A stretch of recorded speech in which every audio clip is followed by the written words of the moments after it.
Today, I got a question from one of our subscribers on another video that was a subscriber requested video where it talks about the bidding methodology of conversions, conversion value, and tROAS, right? And what's the difference between those, when to use it, etc. So the feedback was, great video. Hey, thanks. You never mentioned the number of conversions required. We run most PMAX campaigns on max conversion value as we don't get loads of conversions. It's a high ticket item. Interesting. Is tROAS worth testing in this scenario? Great question. So let's take it a step back for a minute. What I have here is I just have some real solid feedback in terms of some best practices before we even answer that. The first is um, the answer to your question is 30 primary conversions in 30 days. That's the generic answer. And it doesn't necessarily mean 30 it's 30 primary conversions, right?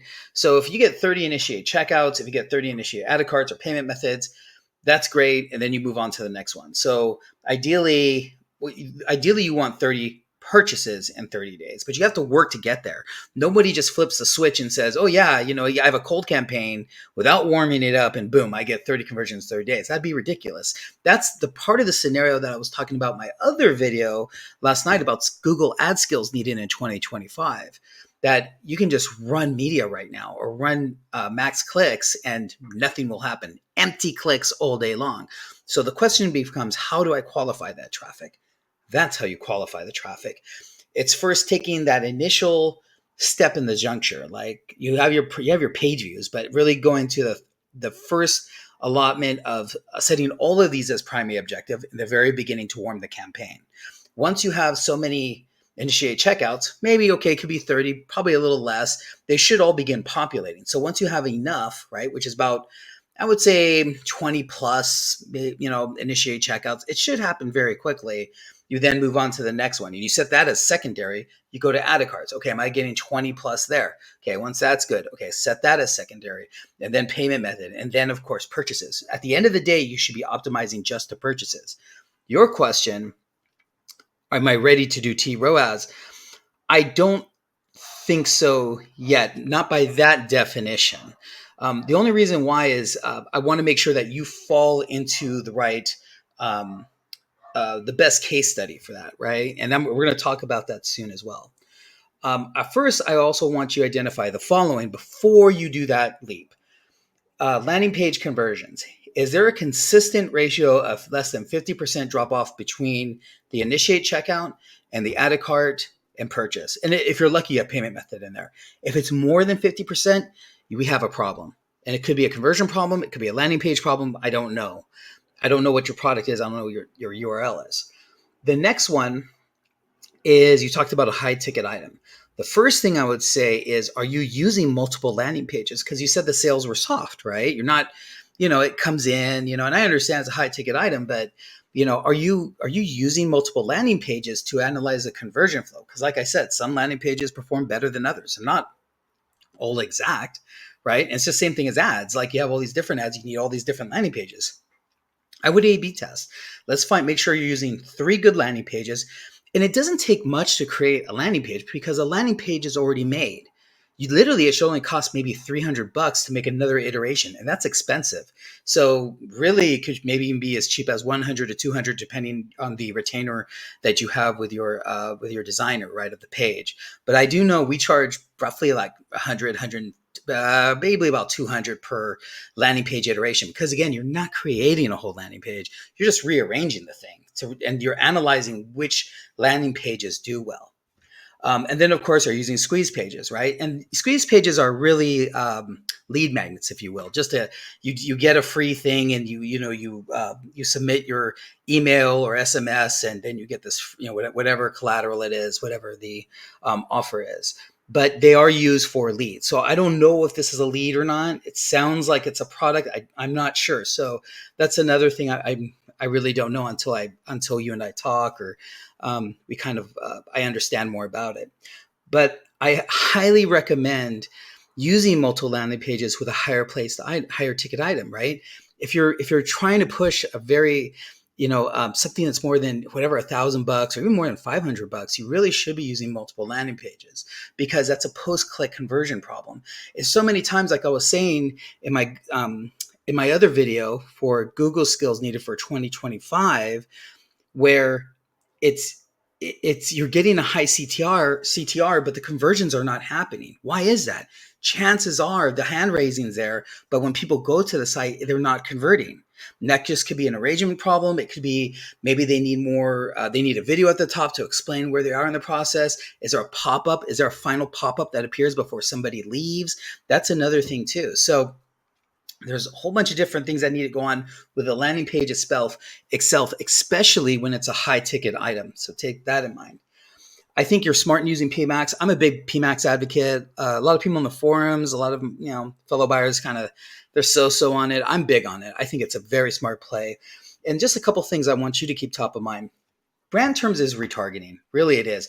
No one just knows who Yosef is. No one knows who YRV Dynamics is, right? You have to be somehow exposed to either seeing me on the forums or seeing me in my YouTube channel or just somehow running into me. Then you enter YRV Dynamics. It's essentially retargeting. But you have to make sure you're not being conquested by other terms, or your SEO is being buried, and you have to make sure you're appearing at that top, right? So to do that, you have to run brand.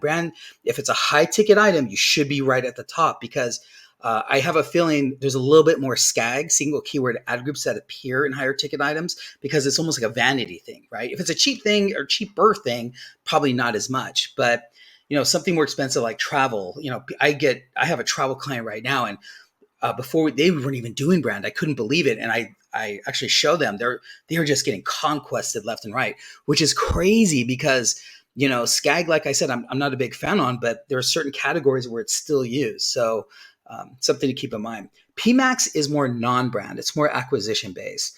And then another thing about PMAX and search, its search component is it won't double bid. So if there's already another search campaign in the account, it won't double bid on those terms. So brand, what I love about this, because PMAX already kind of hones in on retargeting, which is brand. But what I love about this forces it to do more acquisition, non-brand terms. So if you're doing real estate or selling boats, or I don't know, I'm not sure what you sell, gold, it's forcing it to use acquisition terms, which is good. No double bidding. Another thing I want to talk to you about is making sure you have enhanced conversions, right? That should be set up, right? Because that helps connect the pipes to make sure that you are indeed getting initiate checkouts, payment methods, ATC, purchases from the Google Click ID. As we were talking in several videos already, that when you use iPhones, the Google Click ID is just somehow not passed back. There's a cold war going on between these platforms, and they don't play nice, right? So enhanced conversion is a way to prevent that from happening. And you could do that feedback loop directly through an API, through Shopify, or if you're using HubSpot or Zapier. I have done this before with CRM, jerry rigging it with an Excel sheet. I highly recommend, again, you're using a high ticket item, use a proper third-party tool like HubSpot or Zapier. It's an extra 30, 40, $50 a month. It's not that much. I don't even think it's that much. So you make sure you have those enhanced conversions hooked up. And then fourthly, before we even go into, should you go into tROAS, make sure that your cart abandonment is situated. PMAX has technically a cart abandonment feature where if you dabble and you leave the page, it'll come back. Like it has a total remarketing feature to it. But really, if somebody goes into the process of adding their email and then bouncing, right, there should be an organic email play going on. And again, my team does that. We actually do that. And that's one of our key features we always say is, what's your cart abandonment strategy? Because cart abandonment is a huge thing now. And unfortunately, we've done all this to ourselves as marketers, where people want to get that offer. So they enter their email, all this stuff, and they'll purposely cart abandon to get the offer, right? Unfortunately, I'm not saying you have to do an offer. I'm just saying, what is the strategy to get those people back into the system? Making sure that you have the right messaging for the users who are opening the email but don't convert, right? Or don't visit the page.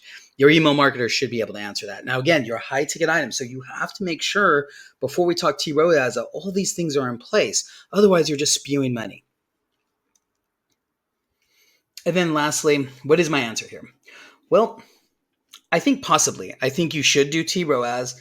But the first question I have is everything in the near the same price, right? Because like I was saying in my video, tROAS works when there's actually a variety of SKUs. So you have cheap SKUs, you have medium SKUs, and you have very expensive SKUs, right? So it uses the cheap SKUs to test the market in the as it analyzes and records what's going on for that particular day and that particular month, right? So for that particular day, if it tests the market with cheap things and it says all of a sudden the cheap things take off, it moves up to the more expensive things.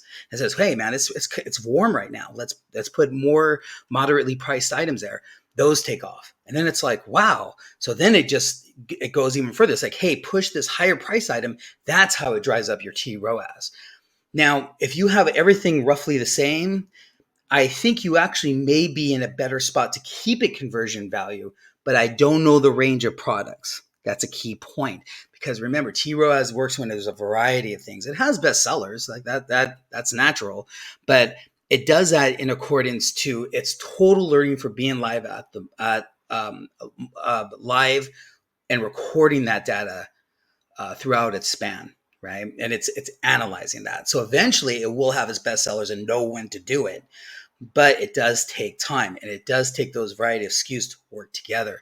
You can do tROAS, but that's probably the best case scenario. It probably would work good with you. Again, my recommendation: do these things first. Really do these things first. Make sure all this stuff is done before you do that. So, great question, my friend. I'm going to go ahead and say thank you. And if anybody else has any questions, more than happy to create a video. This is great content. So thank you so much.